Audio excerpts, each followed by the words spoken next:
আসসালামু আলাইকুম ওয়া রাহমাতুল্লাহি ওয়া বারাকাতুহু। বিসমিল্লাহির রহমানির রহিম। আলহামদুলিল্লাহি রাব্বিল আলামিন ওয়াল আকিবাতু লিল মুত্তাকিন ওয়াস সালাতু ওয়াস সালামু আলা নাবিয়্যিহি মুহাম্মাদিন ওয়া আলিহি ওয়া আসহাবিহি আজমাইন, আম্মা বা'দ। সম্মানিত দিনদার ভাই বোনেরা, আজ আমি আপনাদের জন্য অত্যন্ত চমৎকার একটা ভিডিও নিয়ে হাজির হয়েছি। বন্ধুরা আমার, আপনারা জানেন গত কয়েক বছর পর্যন্ত আমি বাংলাদেশের বিভিন্ন প্রান্তে সফর করে বেড়াচ্ছি। আলহামদুলিল্লাহ, যেখানেই যাচ্ছি অসংখ্য অগণিত ভাই ও বোন আমার সাথে দেখা সাক্ষাৎ করে তাদের নানা রকম সমস্যার কথা তুলে ধরছেন। আমিও আমার সাধ্যানুযায়ী তাদের সাহায্য করার চেষ্টা করে যাচ্ছি। বন্ধুরা আমার, আল্লাহ রাব্বুল আলামিনের কাছে এই প্রার্থনা করি, আল্লাহ রাব্বুল আলামিন যেন আমাকে মানুষের খেদমতে নিয়োজিত রাখেন, আমিন। বন্ধুরা আমার, আমরা যখন বিভিন্ন এলাকায় সফরে বের হই, অনেক তরুণ ও যুবক, অনেক সময় অনেক নববিবাহিত বন্ধুরা, মধ্যবয়সী পুরুষেরা, এমনকি অনেক বৃদ্ধ পুরুষেরাও আমাদের সাথে দেখা সাক্ষাৎ করে সবথেকে যে বিষয়টি নিয়ে কথা বলেন সেটি হচ্ছে যৌন সমস্যা। আমার তো মনে হয় যে বাংলাদেশের এমন কোনো অঞ্চল নাই যেখানে তরুণ যুবক নববিবাহিত বন্ধুদের মধ্যে কিংবা মধ্যবয়সী পুরুষ কিংবা বৃদ্ধ মানুষের মধ্যে যৌন রোগ নেই, এমন অঞ্চল পাওয়া খুব দুষ্কর। তো বন্ধুরা আমার, এই যৌন রোগ থেকে বাঁচার জন্য আমরা অনেক সময় অন টাইম ট্যাবলেট ক্যাপসুল গ্রহণ করে থাকি, কেউ কেউ সিরাপ গ্রহণ করে থাকি, কেউ অ্যালোপ্যাথি, কেউ হোমিওপ্যাথি, বিভিন্ন রকম চিকিৎসা গ্রহণ করে থাকি। কিন্তু আমি সবসময় একটা কথা বলে আসছি যে ভাই, আপনার যৌন রোগটা সেটা যেরকম হোক না কেন, আপনি তরুণ হন, যুবক হন, নববিবাহিত বন্ধু হন, মধ্যবয়সী পুরুষ হন কিংবা বৃদ্ধ ব্যক্তি হন, কখনোই যেন আমরা অন টাইম ট্যাবলেট ক্যাপসুল বা সিরাপ গ্রহণ না করি। তো আমি যে যুদ্ধটি করে যাচ্ছি সেটি হচ্ছে ন্যাচারাল কিভাবে আমাদেরকে সুস্থ করে, এই বিষয়টি নিয়ে বেশিরভাগ ভিডিওর মধ্যে আমি আলোচনা করে থাকি। তো বন্ধুরা আমার, অনেকে বলে থাকেন যে স্যার, আপনার আলোচনা শুনি ভালোও লাগে, কিন্তু আপনি যেসব ঔষধ আবিষ্কার করেছেন এর বেশিরভাগ ঔষধ আমাদের ক্রয় ক্ষমতার মধ্যে থাকে না। তো বন্ধুরা আমার, আজকের এই ভিডিও থেকে আমি কয়েকটা সূত্রের কথা উল্লেখ করব, একেবারে কোনো প্রকার কোনো ঔষধ ছাড়া। আমি আবারও বলছি, আল্লাহকে সাক্ষী রেখে বলছি, কোনো রকম কোনো ঔষধ ছাড়া আজকের এই ভিডিওতে আমি কোনো ঔষধের প্রোপাগান্ডা করব না, এমনকি আমার কাছ থেকে কিনতে বলবো না বা কোনো দোকানদারকেও দেখিয়ে দেব না। কয়েকটা সূত্রের কথা আলোচনা করব। এই সূত্রগুলো যদি আপনি মেনে চলতে পারেন, আপনি তরুণ হন, যুবক হন, মধ্যবয়সী পুরুষ কিংবা বৃদ্ধ হন, আমি চ্যালেঞ্জ দিয়ে বলছি আপনার যৌন সক্ষমতাটা ফিরে আসবে এবং সেটা কয়েক গুণ হবে ইনশাআল্লাহ। আমি আবারও বলছি, আপনার যৌন দুর্বলতাটা সেটা যেরকম হোক না কেন, দ্রুত বীর্যপাত অথবা লিঙ্গ দাঁড়িয়ে নুয়ে পড়া, এক রাতে 2-3 বার সহবাস করতে না পারা ইত্যাদি যে ধরনের যৌন রোগটা আপনার হোক না কেন, আমি যে সূত্রগুলো বলবো এই সূত্রগুলো যদি আপনি মেনে চলতে পারেন, ইনশাআল্লাহ আমি কথা দিচ্ছি কোনো রকম ঔষধ ছাড়া আপনার যৌন রোগটা ভালো হয়ে যাবে এবং আপনি কয়েক গুণ বেশি সময় ধরে সহবাস করতে পারবেন ইনশাআল্লাহ। তো বন্ধুরা আমার, প্রথম যে সূত্রটা সেটা হচ্ছে পরিমিত ঘুম। বন্ধুরা আমার এই কথাটাকে আপনারা অবহেলার চোখে দেখবেন না। পরিমিত ঘুম কাকে বলে? আপনার দৈনিক কমপক্ষে 6 ঘন্টা ঘুমানো। এই ঘুমটাও হতে হবে একেবারে নির্ভেজাল একটা ঘুম। বন্ধুরা আমার, আমি অনেকের কাছেই একটা কথা জিজ্ঞেস করে থাকি, আজও জিজ্ঞেস করছি। আমরা যখন ঘুমিয়ে থাকি, আপনারা খেয়াল করলে দেখবেন যে ভোর রাতের দিকে যখন আমাদের ঘুম ভাঙে তখন কিন্তু অটোমেটিক্যালি কোনো কারণ ছাড়াই আপনার আমার লিঙ্গ দাঁড়িয়ে থাকে।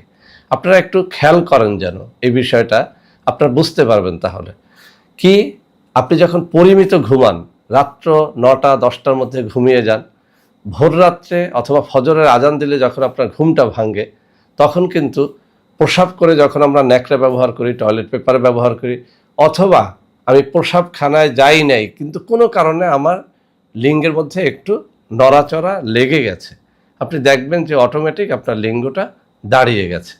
তো এই যে ভোররাত্রের দিকে দাঁড়িয়ে যায়, যৌন রোগীদেরও দাঁড়িয়ে যায়, যারা সুস্থ তাদেরও দাঁড়িয়ে যায়। এটা কেন দাঁড়ায় বলেন তো? মূলত পরিমিত ঘুম আমাদের দেহের মধ্যে টেস্টোস্টেরন হরমোন প্রচুর পরিমাণে উৎপাদন করে। আমরা যখন ঘুমিয়ে পড়ি তখন আমাদের দেহের মধ্যে প্রচুর পরিমাণে টেস্টোস্টেরন হরমোন উৎপাদিত হয়। এই হরমোনই মূলত রক্ত সঞ্চালন করে লিঙ্গের মধ্যে, অর্থাৎ আমাদের লিঙ্গ তখনই দাঁড়ায় যখন লিঙ্গের মধ্যে রক্ত সঞ্চালনটা বৃদ্ধি পায়। তো এই রক্ত সঞ্চালন করে টেস্টোস্টেরন হরমোন। তো এই হরমোনটা বেশি উৎপাদিত হয়, কোনো খাবার ছাড়া উৎপাদিত হয় ঘুমের মাধ্যমে।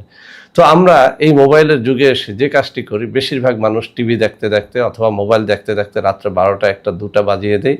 এরপরে ভোররাত্রে যখন সহবাস করতে যাই তখন আপনার আবার লিঙ্গ আর দাঁড়াতে চায় না।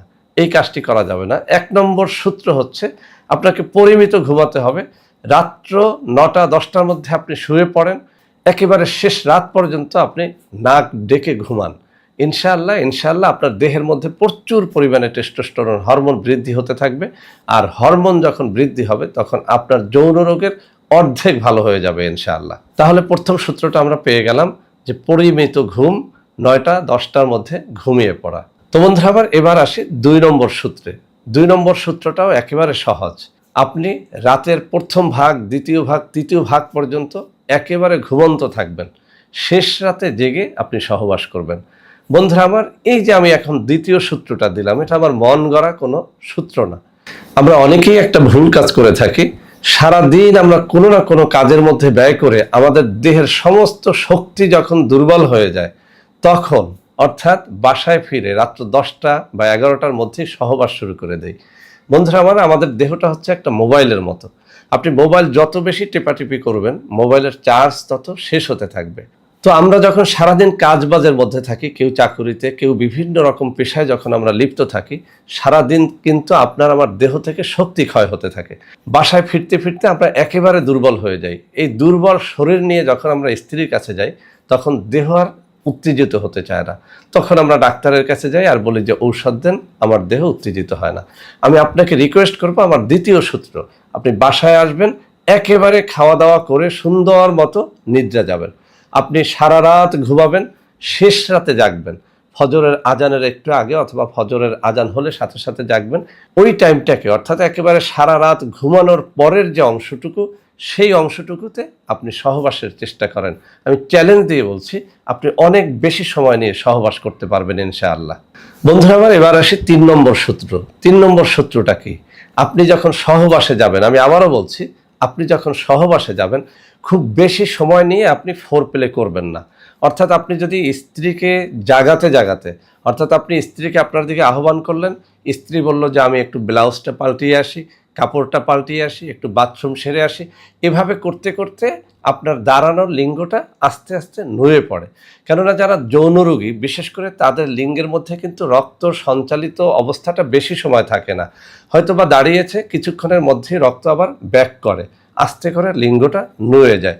সেজন্য যে কাজটি করতে হবে, আপনি যেদিন সহবাস করবেন ওই রাতেই স্ত্রীকে বলে রাখবেন আজ আমরা সহবাসে লিপ্ত হব ভোররাত্রের দিকে। স্ত্রীকে মোটামুটি একটা প্রস্তুতি আগেই সম্পন্ন করে শুতে বলবেন। ভোররাত্রে স্ত্রী জাগবে, আপনিও জাগবেন, স্ত্রীকে সুন্দরভাবে আলিঙ্গন করবেন।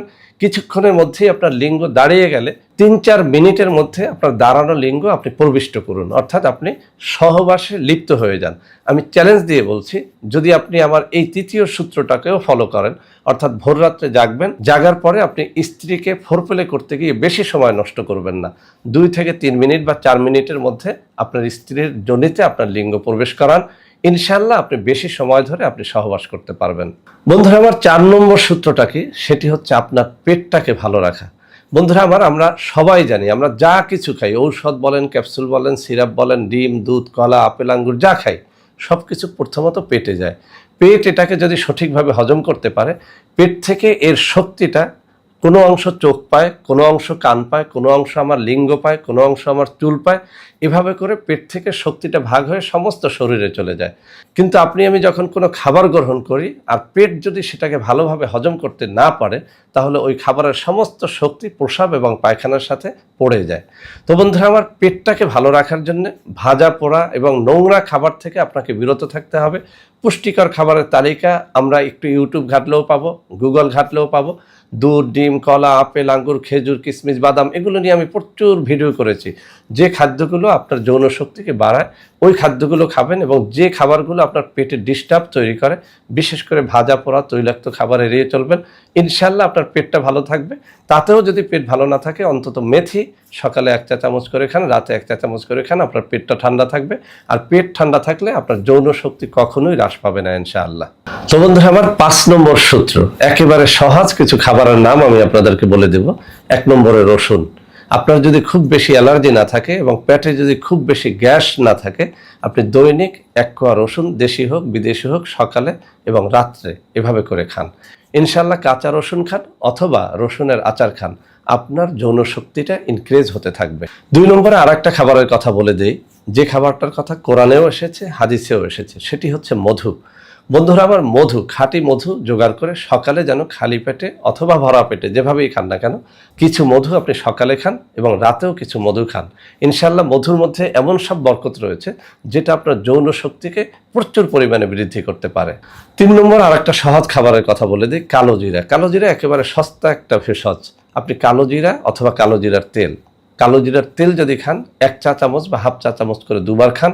আর যদি কালো জিরা খেতে পারেন, 1 চিমটি পরিমাণে কালো জিরা সকালে এবং রাত্রে চিবিয়ে খান, আপনার যৌন শক্তি অনেক বাড়বে। বন্ধুরা আমার, একটু আগে যে মেথির কথা বলেছি, এই মেথিও কিন্তু যৌন শক্তিকে বাড়ায়। মেথির মূলত 3টে কাজ খুব গুরুত্বপূর্ণ। একটা হচ্ছে পেটকে ঠান্ডা রাখে, 2 নম্বর ডায়াবেটিসকে নিয়ন্ত্রণে রাখে, 3 নম্বরে টেস্টোস্টেরন হরমোন বাড়ায়। তো বন্ধুরা আমার, এই কয়েকটা খাবার আপনারা যেন আপনার খাদ্য তালিকার মধ্যে রাখেন। ইনশাআল্লাহ কোনো রকমের কোনো দুশ্চিন্তা ছাড়া আপনার যৌন শক্তিটা বাড়বে। তো বন্ধুরা আমার, আজকের এই ভিডিওতে শুরু থেকে শেষ পর্যন্ত আমি যে কয়টা কথা বললাম, ইনশাআল্লাহ আপনারা ফলো করে দেখেন। আমি আমার ব্যক্তি জীবনে ফলো করি, বন্ধু বান্ধবদের যাদেরকে শিখিয়েছি তারাও ফলো করে ভালো সুফল পেয়েছে, আপনারাও সুফল পাবেন। তো বন্ধুরা আমার, আজকের এই ভিডিওটি ভালো লাগলে অবশ্যই আপনাদের বন্ধু বান্ধবদের মধ্যে শেয়ার করে দেবেন। যারা বিশেষ করে যৌন হতাশায় ভুগতেছেন, যৌন রোগ নিয়ে নানান ডাক্তারের কাছে গিয়ে ভালো সুফল পাচ্ছেন না, তাদেরকে বলবো ইনশাআল্লাহ আপনাদের কাজে লাগবে। তো বন্ধুরা আমার, সবাই ভালো থাকবেন। ভিডিওটি ভালো লাগলে লাইক করবেন, কমেন্ট করবেন, শেয়ার করবেন। আমাদের প্রত্যেকটা চ্যানেলকে ভালোবেসে সাবস্ক্রাইব করবেন। আল্লাহ হাফেজ।